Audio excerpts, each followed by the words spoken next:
Well, we've made it to the final full week of March, and Austin's about to be awash in more chips than a Super Bowl halftime party. I'm not talking about potato chips.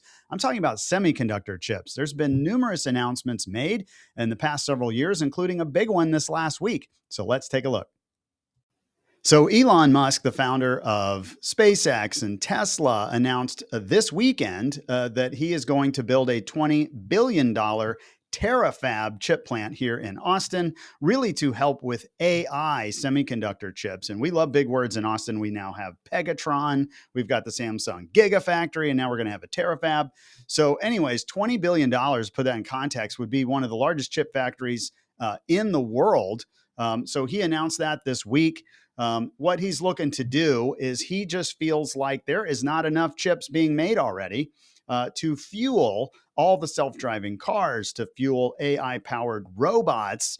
And of course, he's building most of this stuff here in Austin. So he wants these locally, and that will produce about 100 million to 200 million AI chips per year. And again, to power the self-driving cars, the humanoid robots, he's got rockets going to space. So anyways, doing all that. But those are not the only chips being built here in Austin. He recently made a deal with Samsung's big factory out in Taylor. This picture down here is actually of the Tesla Gigafactory, which is in Southeast Austin. But he signed a $16.5 billion chip contract with Samsung. So that's $36.5 billion just going into chips made here locally. Samsung's foundry, which is out in Taylor, is actually continuing to expand. It's got 2.7 million square feet. This is Samsung down here, and it looks like a small city, but they are building more on that campus as well. So they have been investing for several years. Samsung has had a chip factory here for many years. And then they built this and announced it a couple of years ago. This is the Gigafactory out near Taylor and has been in heavy construction for the past 2 years. They're now starting to produce chips. And so, anyways, we are becoming a major chip manufacturing hub, not only for computers and cell phones and all those things, but also now for the AI and space race. So pay attention to that. One last note on Elon Musk's terafab is he doesn't know where he's going to put it yet. So we don't actually have a location. He's going to start with a smaller one on his Tesla land that he has near the airport. But after that, once he wants to expand to a project that looks like this picture, we're not sure exactly where that's going to go yet. So stay tuned for that news. All right. I started with some fun news. Let's get to the unfun news. Let's talk about mortgage interest rates.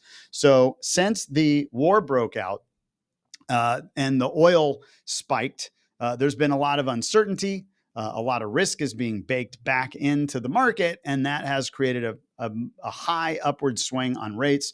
We're now sitting about a little over 6.5 on the 30-year fixed rate. And most of the others that typically get lower rates, like VA and FHA, are also now back over 6. These are averages. But anyways, let me show it to you in a chart. If I come down here, if we go to the last week of February, look at that. We were 5.9, 6.59. It was beautiful. And then, of course, boom, we announced the war. Kind of came as a surprise. It didn't immediately spike up. It spiked up a little bit, maybe 10 basis points. But really, the oil shocks and kind of the uncertainty is really what's driving it up. So since March 10th, we're talking 2 weeks ago, we've rocketed up now to 6.5. So it's very volatile. We're going to have to keep an eye on this. Is it going to keep going up? Are we kind of peaking and then we're going to come back down? It's too hard to say. There's too many things up in the air, and that is why the rate is going up. When certainty returns back to the market, that's where you're going to see this start to calm down. So pay attention to that. This just means we're going to have to negotiate harder. If you are a seller right now, pay attention, because that means 3 weeks ago, we thought buyers were feeling great and starting to see the lowest rates in 4 years and getting moving. And now that, they call their lender like, wait a second, stories change. So we haven't felt it yet in the data. We're going to have to see how March sales go, if it is creating any kind of an impact on buyers, or if we're continuing to see a little bit upward swing on the pendings as we did in February. So again, we're kind of in a stay tuned on this one. If we look at listings, this is active right now. The far right bar is March. So you can see we're in our typical spring climb of listings, but it's not possibly as aggressive as last year. We're going to have to see 11,900 single family homes. This is not everything. This is just single family homes. We're tracking sales. Sales had a decent February, still meager compared to pre-COVID, but doing better. In March is still early. So I expect we're going to see more sales in March, especially because we had a higher number of pendings. I think we were 11% or more compared to last year on pendings in February. Well, those should turn into March closings. So once we get through this month, we're going to have to see how those close out. If we look at sales price trend, we're kind of flat as a market. Okay. It has been trending down over 4 years. But if I go to May 2025, we were at 440,000. And you can see ever so slightly it ticked down. We have your winter dip, pretty typical. Now we get back to the end of the year. We're in March. We're averaging 440,000 on the nose. So we really haven't moved that much. I'm not saying we won't see price decline this year. We're going to have to wait and see, but we're not seeing aggressive price decline. So we're going to have to watch the market. We're going to have to see how buyers react to these rates. Are they going to slow the market down? My gut initial instinct is, yeah, it could slow down some buyers, or at least let them wait until this short war gets announced that it's going to be over. So we're going to have to see if it's causing buyers to hit the pause button or if they're continuing to write offers. If you are a seller right now, I think that's the number one thing to pay attention to is we want traffic. We want to see how your neighborhood's doing. It's such a micro story. Some areas are moving very well and some areas are dead. It really comes down to how much inventory you're competing with, what type of property do you have. If you're selling an investment only property, they're much harder to move because it's hard for investors to make the numbers work, to make it cash flow as rates go up. If you're in a good primary home location, good school district, maybe not as much competition, those houses are still moving fairly well. So you got to watch the pockets to know how this is going to trend.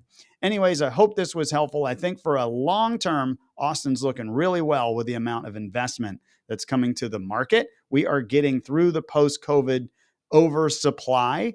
And I think this year, maybe next year, is where we're going to feel ourselves slowly working out of that. Pay attention to this. Watch our videos each and every week. You can go to our YouTube channel at Ryan Kelly Group. Click that subscribe button. We're going to be posting new videos each and every week. And of course, if you know somebody looking to buy, sell, invest, or refinance right now, love the opportunity to talk with you. Anyways, we're going to wrap up March. We're going to have a nice warm week here as we head towards April. And next week, we'll be heading into Easter. Hope you guys have a great week. Talk to you soon.